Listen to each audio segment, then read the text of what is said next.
Mais Cyriaque, j'ai beaucoup aimé ce que tu as dit, toutes ces questions sur la rotation, sur les institutions. Bon, j'espère qu'un jour, lorsqu'il y aura une transition, tout ça nous amènera ça, parce que après tout, on aura besoin d'un consensus de tous les Congolais. Nous faisons partie d'un maillon, il y a des milliers de Congolais, certainement, qui réfléchissent aussi sur ces questions. Nous n'avons pas le monopole de la vérité. Voilà pourquoi nous estimons qu'il faut une transition. Au cours de cette transition, il faut que nous parlions de toutes ces questions qui sont des questions d'avenir et qui sont des questions de notre pays. Il faudrait tout simplement qu'on réfléchisse. On peut prendre le pouvoir, les gens peuvent prendre le pouvoir, mais c'est la question de l'homme et surtout les richesses qui doivent aller aussi chez nos parents. La réflexion, c'est celle-là. Ça, les grands ensembles, comme a dit Babela, ça c'est quelque chose qu'il faille approfondir. On peut dépouiller le rôle du président. Moi, je l'ai dit et je l'ai écrit, l'Assemblée nationale ne sert à rien. Le Sénat ne sert à rien. Voilà. Est-ce qu'il faut maintenir le Sénat? Est-ce que, bon, dans l'abstrait, on ne peut pas être contre l'Assemblée nationale. Bon, le Sénat même, moi je crois que même dans l'abstrait, moi je sais qu'à la conférence nationale, j'avais défendu le Sénat. Mais si aujourd'hui j'avais droit à la parole, moi je dirais pas de Sénat. Moi je crois qu'il faut réduire au maximum les institutions. Vous connaissez nos réalités, partez de nos réalités et proposez des solutions qui puissent et véritablement être mises en œuvre. Il y a cet État qui est en faillite, donc pour cela il faut une reprise immédiate. C'est pour cela qu'une transition véritablement s'impose. Ces problèmes d'élection, machin, les termes et tout, une transition s'impose, il faut rétablir une situation de gouvernance possible. Donc là vraiment, on ne peut pas tellement discuter là-dessus, elle s'impose naturellement.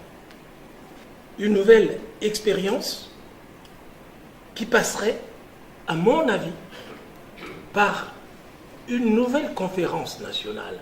Donc il faut réellement un diagnostic. Et s'il y a des fonds, comme on le dit dans les réseaux sociaux, que les gens ont planqués je ne sais pas où, il faut qu'on les récupère. C'est pour nos enfants, nos petits-enfants. C'est pour le pays, pour refaire le pays. Et je sais que dans ces activités politiques, ce qui m'attire le plus, c'est le fait que je sois convaincu de la réconciliation des Congolais. Je suis d'autant plus convaincu que je souhaite que ce soit le point culminant de la politique du Congo, compte tenu du fait que j'ai vu ce pays se dégrader, se disloquer par les guerres à répétition. Je souhaite qu'il y ait un sursaut de ces compatriotes, de mes compatriotes, de savoir qu'ils appartiennent à un même pays et ils doivent avoir un même destin dans un pays radieux. Parce que je sais que pour notre pays, nous n'allons pas avoir une théorie sociale qui valorise l'ethnie ou la tribu. Et en tant qu'enseignant, moi je me repose sur l'éducation, la formation, l'école. Parce que c'est peut-être la base qui unit tous les Congolais. Vous voyez que, franchement, tout le monde s'accorde pour dire qu'on ne peut pas garder l'institution exécutive telle qu'elle est, notamment l'institution présidentielle. Tout le monde est d'accord sur le fait qu'il faut la modifier. Elle a dit en fait ceci, il faut revenir donc à une organisation régalienne de l'exécutif neutre, mettre sur pied que les ministères régaliens. Parce que on a parlé, disons, de la suppression ou bien, disons, de la symbolisation de l'institution présidentielle, mais il y en a eu également beaucoup qui ont parlé plutôt d'une présidence tournante. On peut mettre en musique, on peut donner des formes de l'État en regardant, comme on a vu par exemple un tableau, ce truc-là existe en allemand, voilà comment ils font, voilà. Et en tenant compte de la spécificité de notre histoire, nos sensibilités, comment nous faisons, comment nous vivons. Sincèrement, ça doit intégrer le cadre que nous faisons. Moi, ma préoccupation, c'est ça. Au niveau, on peut appeler ça les départements, des régions, on peut effectivement, en passant par les populations, essayer de voir quelles régions avec quelles régions peuvent vivre ensemble et construire ce qu'on a ensemble, et regarder autour de ça. En ce moment-là, on diminue le nombre de départements et on leur donne des pouvoirs. Je comprends tout à fait qu'on a besoin de savoir quel modèle on va avoir, unitaire, fédéral, Moi, personnellement, de la réflexion que j'ai faite, je suis pour un État unitaire avec la possibilité donnée aux régions de réfléchir par rapport à leur milieu et de trouver les priorités dans la programmation des projets à développer.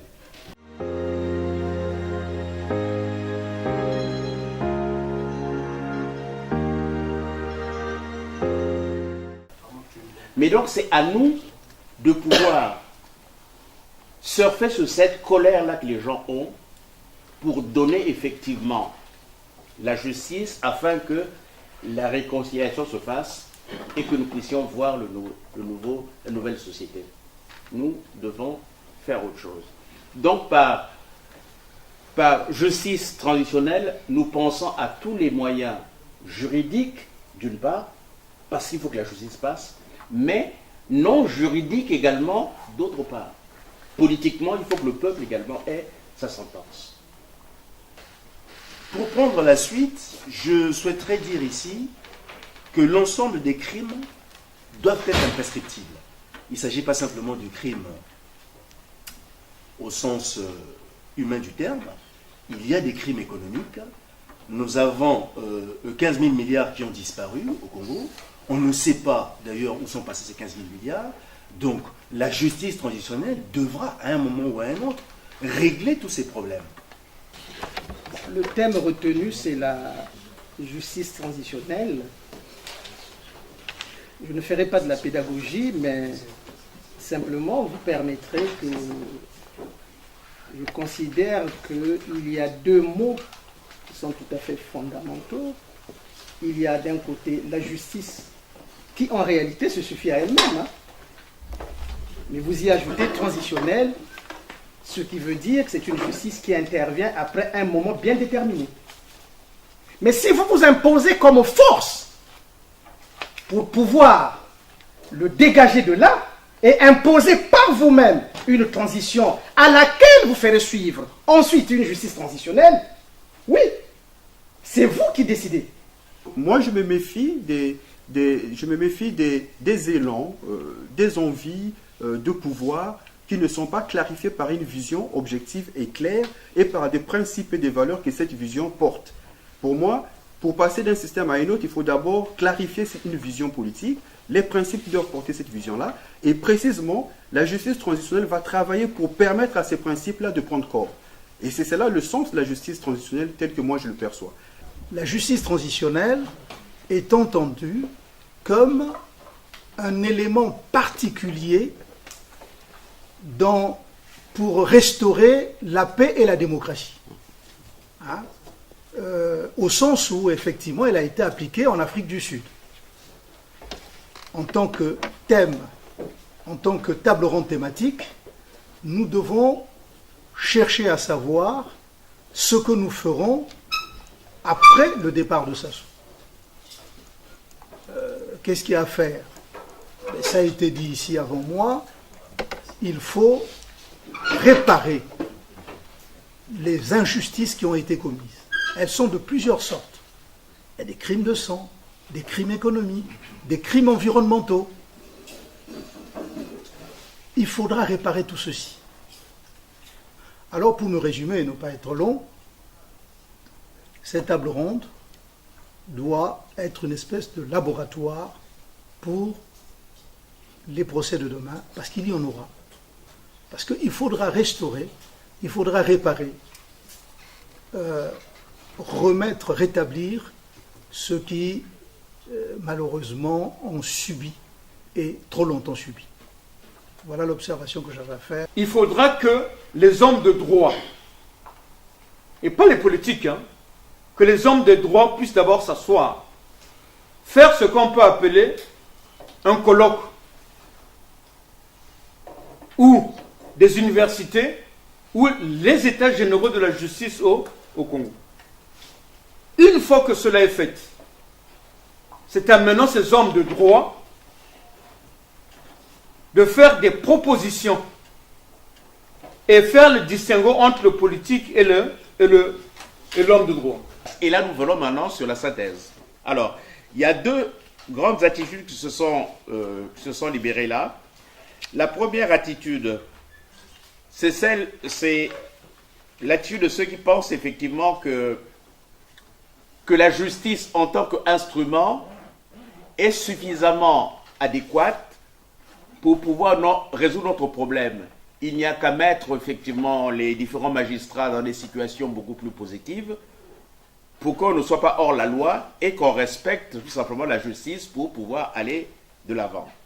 Mais il y a une autre tendance qui dit effectivement que nous avons raison de mettre une justice transitionnelle pour la simple raison que, je crois que c'est Kiuru qui l'a dit, à situation exceptionnelle, mesure exceptionnelle. Nous allons passer théoriquement d'une société qui était négative, où le bilan est totalement négatif, à une société où nous pensons être une société de droit.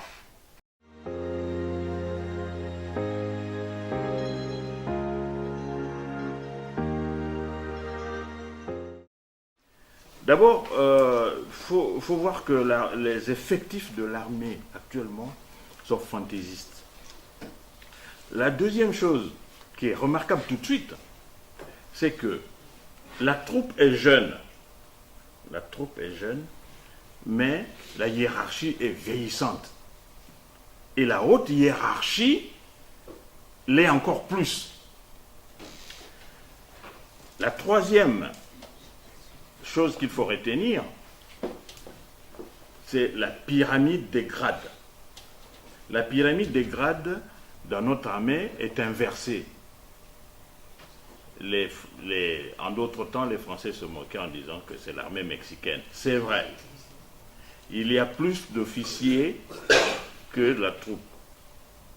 Donc, deux options. Soit on choisit de faire un outil, mais vraiment ce sera un hérisson qui va protéger le territoire. C'est-à-dire que l'armée ne sera plus l'armée des villes. Ça va être l'armée aux frontières d'options sans armée.